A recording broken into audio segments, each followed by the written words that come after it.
안녕하셨습니까? 원더풀 인생 후반전의 파파홍입니다. 목돈이든 부동산이든 그냥 많으면 좋은 거 아니냐? 말해 뭐합니까? 자산이야 많으면 좋죠. 하지만 현실은 그렇지 못하다는 게 문제입니다. 그러니까 한정된 소득으로 노후 안정을 위한 자산 배분을 잘 하는 것이 중요합니다. 그래서 오늘은 노년에는 목돈이 왜 재앙이 될 수 있는지, 재앙을 막으려면 어떻게 해야 하는지 여러분들과 이야기 나눠보려고 합니다. 요즘 젊은이들은 결혼을 고심할 때 상대 부모의 노후 준비 정도도 중요한 조건 중에 하나라고 합니다. 부모들이 노후 준비가 안 돼 있으면 자신들이 열심히 벌어봐야 그 돈이 부모들의 생계 지원으로 계속 빠져나가게 될 테고 자신들도 허덕이며 살게 될 테니 중요하게 생각하는 거겠습니다. 이런 세태를 꼭 너무 계산적이라고만 말할 수 없는 게 현실입니다. 이렇게 노후 준비가 잘 되어 있지 않으면 자식들의 혼사길도 맞게 됩니다. 그렇다면 노후 준비는 어떤 원칙을 세워서 해나가야 하는 걸까요? 전문가들은 매달 안정적인 현금 흐름이 나오도록 재무 설계를 세우는 것이 제일 원칙이라고 강조합니다. 실제로 다른 나라에서의 노후 준비는 금융자산 중심으로 이루어집니다. 세상을 떠날 때까지 필요한 생활비를 연금으로 확보해 두는 거죠. 노후 파산이라는 게 아주 특별한 상황이 아닙니다. 생활비가 들어오지 않으면 그게 파산인 겁니다. 미국, 일본, 독일 등 다른 나라에서는 노후 주요 수입원이 연금이라고 답한 노인의 비율이 50에서 80%를 차지하는 반면 우리나라는 노후의 주요 수입원이 연금이라고 답한 분들은 전체의 17%밖에 안 되는 실정입니다. 한국에서는 여전히 부동산 선호도가 높은 편입니다. 대출받아서 어렵게 산 집 한 채가 자산의 대부분을 차지하는 경우가 아주 많습니다. 이는 주요 나라들의 가계 자산 구성을 비교해보면 알 수 있습니다. 다른 나라에 비해서 우리나라 가계는 비금융자산 비율이 높습니다. 비금융자산이란 실물자산, 즉 부동산, 골동품, 금처럼 형체가 있는 자산을 말합니다.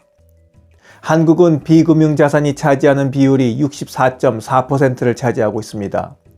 반면 금융자산은 35.6%에 지나지 않고 보험을 포함한 연금이 차지하는 비중만 따져봤을 때는 10.8%밖에 되질 않습니다. 그만큼 현금 흐름이 좋지 않다는 것을 보여주는 것인데 이렇게 되면 자산은 많더라도 부족한 생활비를 마련하기 위해 고된 노후를 보낼 수 있습니다. 한 노후 설계 전문가는 이렇게 말합니다. 우리나라 사람들은 대부분 큰 고민 없이 목돈과 부동산 자산으로 노후를 준비하지만 이는 매우 위험한 발상입니다. 노후엔 건강이 나빠지면서 판단력, 기억력, 활동력이 약해지는데 이런 시기에 목돈과 부동산이 노후를 지켜주지 못합니다. 몸과 정신이 성취하는 노인이 목돈을 쥐고 있으면 사기꾼의 표적이 되기 십상입니다. 또한 전문가는 목돈은 내 돈이 아니라고 경고를 합니다. 이 세상에서 가장 위험한 돈은 노년의 목돈입니다. 자식이나 가까운 지인들이 통장에 목돈이 있다는 것을 알게 되면 끊임없이 인출을 요구하거나 투자를 유혹합니다. 그래서 통장에 있는 목돈은 내 돈이 아니라고 생각하고 빼앗기지 않으려면 하루빨리 연금화 시키는 것이 중요합니다. 제가 이렇게 한번 질문을 드려보도록 하겠습니다. 만약 여러분이 로또 1등에 당첨돼서 100억 원을 받게 되었다고 생각해 보시자고요. 여러분은 일시금으로 100억 원을 받으시겠습니까? 아니면 여러분이 100살까지 산다는 가정하에 남은 횟수만큼 나눠서 매년 이자를 복리로 얹어서 연금처럼 받으시겠습니까? 대부분의 로또 당첨자들이 자신이 더 크게 불려보겠다는 생각에 당첨금을 일시금으로 받아간다고 합니다. 하지만 앞서 말씀드린 노후 설계 전문가의 말을 빌려보자면 당첨금을 연금으로 받는 것이 더 안전한 길이다, 이런 말씀이 되겠습니다. 목돈과 연금의 7가지 차이점을 말씀드려 보겠습니다. 첫 번째, 목돈 가진 사람은 불안하고 연금 가진 사람은 편안하다. 두 번째, 목돈은 내가 지켜야 하지만 연금은 나를 지켜준다. 세 번째, 목돈 많으면 왕년에 내가, 하지만 연금 많으면 앞으로 내가 꿈을 말한다. 4번, 목돈 날리면 평생 힘들지만 연금은 날려도 한 달만 참으면 된다. 5번.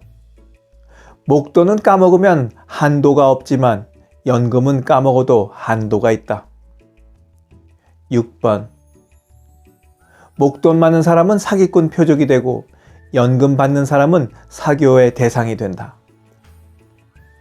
7번. 목돈 있으면 일찍 가주길 바라고 연금 있으면 오래 사는 게 자식 도와주는 것이다. 어떻습니까? 목돈과 연금의 차이를 뚜렷하게 느낄 수 있으셨습니까?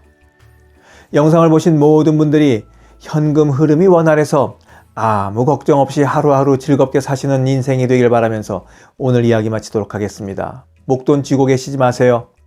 원더풀 인생 후반전의 파파홍이었습니다. 감사합니다. 자랑질, 지적질, 아는 채, 있는 채 하는 사람들에게 지치셨죠? 상대방의 얘기 경청하고 익은 벼처럼 겸손한 사람들이 모인 곳이 있습니다. 바로 네이버 카페 실버들의 전성시대입니다. 너무 가깝지도 너무 멀지도 않은 친구가 필요하다면 네이버 카페 실버들의 전성시대로 오시면 됩니다. 아래 댓글란 맨 위에 초대글을 올려놓을 테니까 클릭하고 들어오시면 아주 간단하게 회원가입이 됩니다. 아참, 냉소적이고 비아냥거리고 자기주장 강하고 남 얘기에 이죽거리는 분은 죄송하지만 절대 사양합니다.